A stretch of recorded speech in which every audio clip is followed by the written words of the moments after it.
All right, folks, welcome back. You're all familiar with the book LBJ, The Mastermind of JFK's Assassination by Phillip Nelson.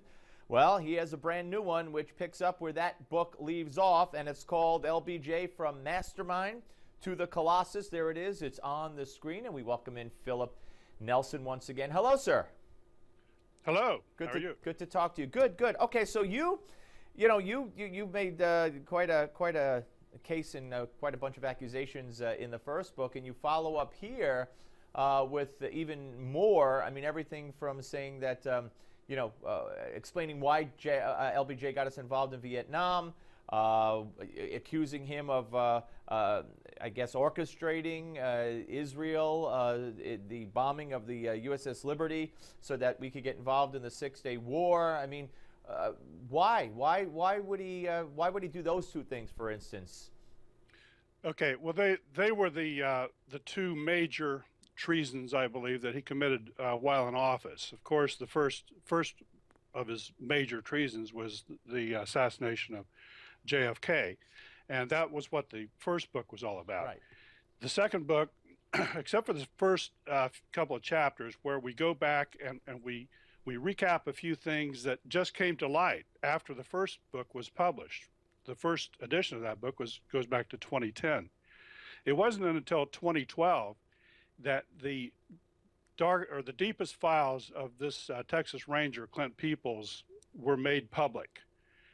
About 24 pages had been held back out of 500 pages that he had gifted the Dallas Public Library. A couple of dozen pages were held back until not only he had passed, but his wife and his daughter.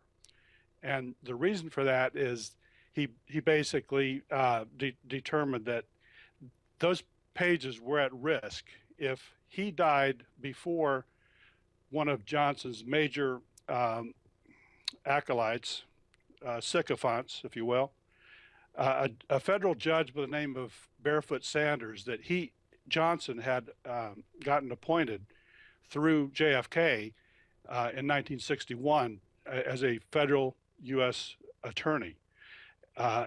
In later years, he got to be a federal judge.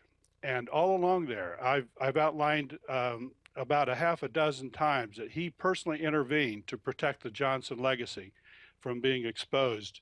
And it goes back to even before JFK was assassinated, when Barefoot Sanders stepped in to keep a grand jury that was formed in 1962 to investigate a obvious murder of a federal Department of Agriculture agent, Henry Marshall.